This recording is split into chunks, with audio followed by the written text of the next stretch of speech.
Karaikudi sisters viewers எல்லாருக்கும் வணக்கம். இன்னைக்கு ஒரு லஞ்ச் ரெசிபி தான் பார்க்க போகிறோம். பருப்பு ரசம், பட்டாணி மசால், அதோட பீர்க்கங்காய் முட்டை பொரியல், இது மூணும் செய்ய போகிறோம். எப்படி செய்யறதுன்னு பார்த்துடலாமா? பருப்புக்கு ஃபஸ்ட்டு வேக போட்டுடலாம். நான் 150 கிராம் துவரம் பருப்பை எடுத்து இதை கழுவி வச்சுருக்கேன். இதை குக்கரில் சேர்த்துடலாம். இந்த பருப்பு நான் சாதத்துக்கு ஊற்றி சாப்பிட்ற மாதிரி தான் செய்ய போகிறேன். இது தண்ணியை எடுத்து தான் ரசம் வைக்க போகிறோம்.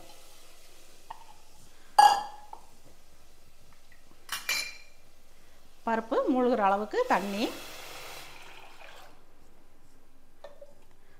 இந்த பருப்புக்கு கொஞ்சமாக சின்ன வெங்காயம், ஒரே ஒரு பச்சை மிளகா, 4 பல் வெள்ளைப்பூடு, இதையும் சேர்த்துடலாம். இதுக்கு தக்காளி ரொம்ப வேண்டாம், இது சாம்பார் மாதிரி ஆயிரும். அதனால் நான் சும்மா இதுக்கு நறுக்கி வச்ச தக்காளியிலே இந்த 3 பீஸ் மட்டும் போட்டுக்கிறேன். இதில் 1 ஸ்பூன் சீரகம்,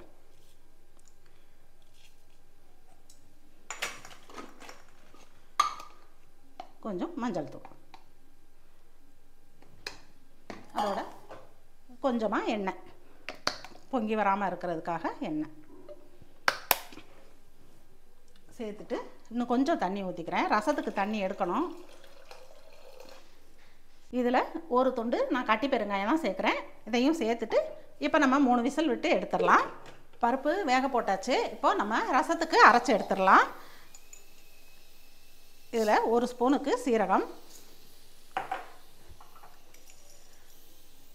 ஒரு 1.5 ஸ்பூனுக்கு நம்ம மிளகு சேர்த்துடலாம். இந்த ரசத்துக்கு காஞ்ச மிளகா போட்டால் நல்லாயிருக்கும். நான் ஒரு 3 காஞ்ச மிளகா போடுறேன். அது கூட நம்ம மல்லி இலை தண்டும் கொஞ்சம் கருவேப்பிலை, இதையும் சேர்த்துட்டு ஃபஸ்ட்டு இதை மட்டும் அரைச்சி எடுத்துட்டு அதுக்கப்புறம் பூண்டு சேர்த்து ஒரு சுற்றிடலாம். அவ்வளோதான். இந்த அளவு அரைச்சிருக்கு. இப்போ வெள்ளைப்பூடு சேர்த்து சும்மா லேசாக ஒரு சுற்று மட்டும் சுற்றிடலாம். பருப்பு வெந்துருச்சான்னு பார்ப்போம்.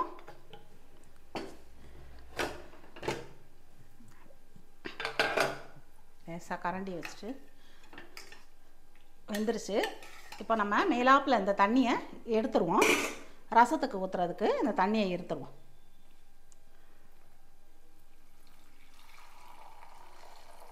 இந்த அளவு வெந்திருக்கு. இருந்தாலும் இன்னும் கொஞ்சம் மசிச்சிடலாம், சாதத்தில் ஊற்றி சாப்பிட்றதுக்கு அதான் நல்லாயிருக்கும். மத்து இருந்தாலும் கடைஞ்சிடலாம். பருப்பு இந்த அளவு மசிஞ்சால் போதும். இப்போ இதுக்கு தேவையான அளவு நம்ம உப்பு நான் 1 ஸ்பூன் மட்டும் சேர்த்துக்கிறேன். இதுக்கு தாளிப்பு மட்டும் கொடுக்கணும், அது அப்புறமே கொடுத்துக்கலாம். பருப்பு தாளிக்கிறதுக்கு கடாய் வச்சுருக்கேன். இதில் கொஞ்சமாக எண்ணெய், கொஞ்சம் எண்ணெய் போதும்.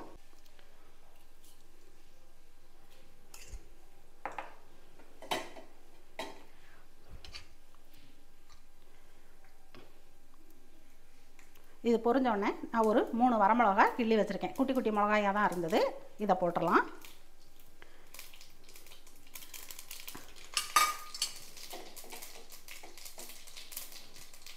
கொஞ்சம் கருவேப்பிலை,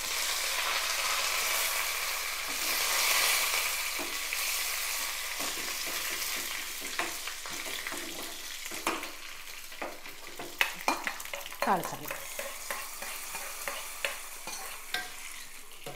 பருப்புக்கு கொஞ்சமாக மல்லி இலை, இதை மட்டும் போட்டு இப்போது பருப்பு ரெடி. ரசத்துக்கு ஒரு எலுமிச்சம்பழம் அளவு புளி எடுத்து நான் கரைச்சி வச்சுருக்கேன். இதில் ஒரு 2 தக்காளி பழம், கொஞ்சம் நம்ம உப்பு சேர்த்துடலாம். சேர்த்துட்டு ஃபஸ்ட்டு இதை நல்லா கையை வச்சு தக்காளியை நல்லா பிசைஞ்சு விட்டுக்கலாம். கையை வச்சு மசிச்சாதான் ரசம் நல்லா டேஸ்ட்டாக இருக்கும்.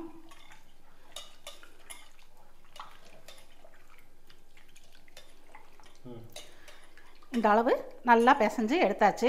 இப்போ நம்ம ரசத்துக்கு அரைச்ச மசாலாவை சேர்த்துடலாம்.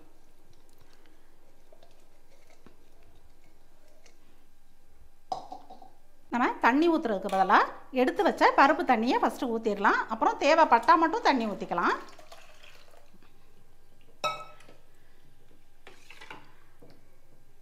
இப்போது இதை டேஸ்ட் பார்த்துட்டு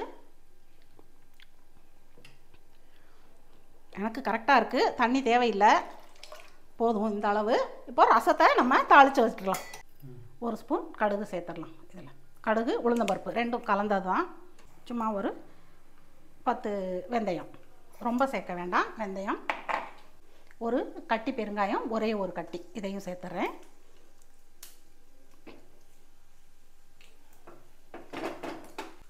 ரெண்டு வரமிளகா, கொஞ்சம் கருவேப்பிலை, அவ்வளோதான்.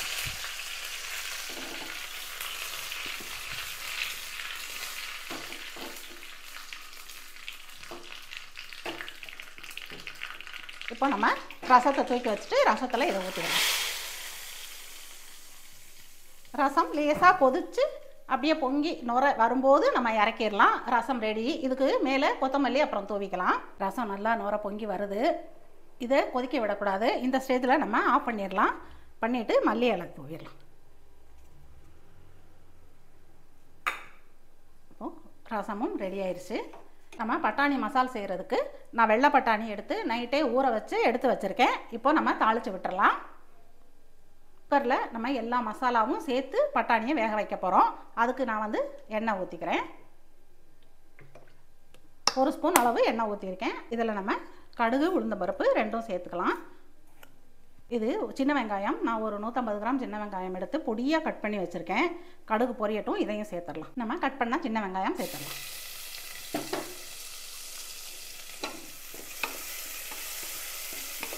கொஞ்சம் வதங்கட்டும். வெங்காயம் பாதி அளவு வதங்கியிருக்கு. நான் ஒரு சின்ன தக்காளி 2 தக்காளி எடுத்து பொடியாக கட் பண்ணி வச்சுருக்கேன். இதையும் சேர்த்துடலாம். கொஞ்சம் கருவேப்பிலை சேர்த்துடலாம்.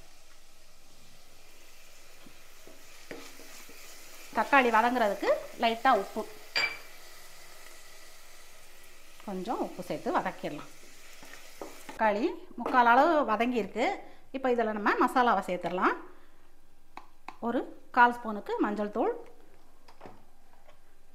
ஒரு ஸ்பூன் அளவு மிளகாய்த்தூள், காரத்துக்கு குட்டி ஸ்பூனாக இருக்கிறதுனால 1 ஸ்பூன் மிளகாய்த்தூள். இதில் 1/4 ஸ்பூன் மட்டும், ரொம்ப இல்லை, இந்த குட்டி ஸ்பூன்லேயே கொஞ்சம் தான் கரம் மசாலா தூள், இந்த அளவு. இதில் ஒரு 1/2 ஸ்பூன் மல்லித்தூள், கொஞ்சம் போதும். இதை 2 பெரட்டு மட்டும் லேசாக பெரட்டி விட்டுட்டு நம்ம பட்டாணியை இப்போ சேர்த்துடலாம்.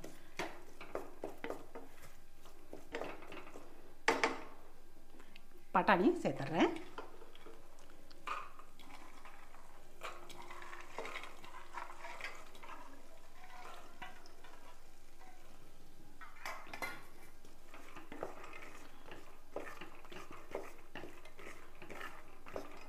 உப்பு போட்டிருக்கோம். பட்டாணி வேகிறதுக்கு பார்த்துட்டு அதுக்கப்புறம் தேவைப்பட்டால் போடுவோம். இப்போ தண்ணி,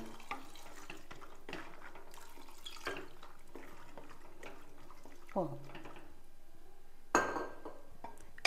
இப்போ இது வந்து நான் குக்கரை மூடிட்டு ஒரு 3 விசில், நம்ம 3 இல்லை 4 விசில் விட்டு எடுத்து பார்ப்போம். இந்த பட்டாணி வந்து இப்படி மசாலோடு சேர்த்து செஞ்சோம்னா அந்த பட்டாணியோட தோல் வந்து கழண்டு வராது. பட்டாணி ஃபஸ்ட்டே நம்ம தனியாக வேக வச்சு எடுத்துட்டோம்னா தோல் கழண்டு வந்துடும். இந்த மாதிரி சேர்த்து செஞ்சோன்னா ஒரே விசில் 3 விசிலில் வேலை முடிஞ்சிடும். பட்டாணி தோலும் கழண்டு வராது, நல்லாயிருக்கும். இப்போ நம்ம குக்கரை மூடிடலாம். குக்கரை இந்த சைடு வச்சுட்டேன். 4 விசில் வரட்டும். நம்ம இந்த சைடு அதுக்குள்ளே பீர்க்கங்காய் பொரியல் ரெடி பண்ணிடலாம். கடாய் வச்சுருக்கேன். இதில் எண்ணெய், ஒரு ஸ்பூனுக்கு எண்ணெய் ஊற்றிக்கிறேன். நான் ஒரு 1/2 ஸ்பூன் மட்டும் கடுகு உளுந்தம்பருப்பு சேர்த்துக்கிறேன். ஒரு கைப்பிடி சின்ன வெங்காயம் பொடியாக கட் பண்ணி வச்சுருக்கேன், இதை சேர்த்துறேன். இது கூட ஒரு 2 பச்சை மிளகா பொடியாக கட் பண்ணி வச்சுருக்கேன், இதையும் சேர்த்துடலாம். இப்போது வெங்காயம் நல்லா கொஞ்சம் பாதி அளவு வதங்கட்டும். நான் ஒரு 1/2 கிலோ பீர்க்கங்காய் எடுத்து பொடியாக கட் பண்ணி வச்சுருக்கேன், இதிலையும் இதை சேர்த்துடலாம். தண்ணியெல்லாம் ஊற்ற தேவையில்லை. இதிலேயே வதக்கிக்கிட்டே இருக்கும்போது இந்த பீர்க்கங்காயிலேருந்து தண்ணி வரும். அதுவே தண்ணி விட்டு நல்லா வதங்கிடும். கொஞ்சம் நேரம் நம்ம வதக்கிட்டு இருக்கலாம். உப்பு அப்புறம் சேர்த்துக்கலாம். ஒரு 5 நிமிஷமாக வதக்கிட்டு இருந்தேன். பீர்க்கங்காய் நல்லா வதங்கிடுச்சு. இதில் நம்ம இப்போ உப்பு சேர்த்துடலாம். முட்டைக்கும் சேர்த்தே உப்பு சேர்த்துடலாம். போதும். லேசாக வதக்கிட்டு இதில் நம்ம முட்டையை உடச்சி ஊற்றிடலாம். நான் ஒரு 3 முட்டை எடுத்திருக்கேன் 1/2 கிலோ இதுக்கு பீர்க்கங்காய்க்கு.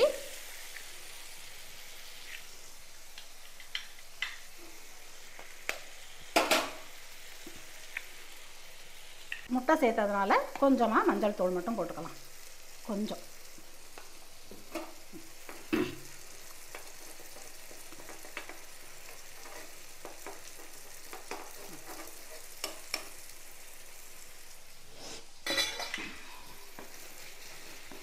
லேசாக சூடாகவும் இந்த காயோடு சேர்த்து நல்லா வதக்கி எடுத்துட்டோன்னா பீர்க்கங்காய் பொரியல் ரெடி ஆயிரும்.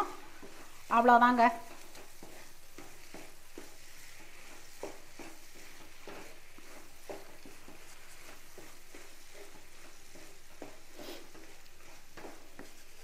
பீர்க்கங்காய் முட்டை பொரியல் ரெடி ஆயிடுச்சு. நம்ம ஆஃப் பண்ணிடலாம். பட்டாணி வெந்துருச்சான்னு பார்ப்போம்.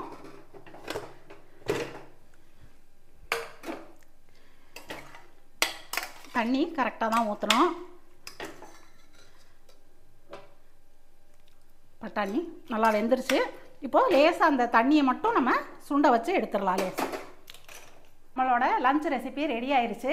இதே மாதிரி நீங்களும் உங்கள் வீட்டில் ட்ரை பண்ணி பார்த்துட்டு எப்படி இருக்குன்னு சொல்லுங்கள். இந்த வீடியோ உங்களுக்கு பிடிச்சிருந்துச்சுன்னா லைக் பண்ணுங்கள், ஷேர் பண்ணுங்கள், சப்ஸ்கிரைப் பண்ணிவிட்டு பக்கத்தில் இருக்கிற பெல்லை கிளிக் பண்ணிடுங்க. பாய்.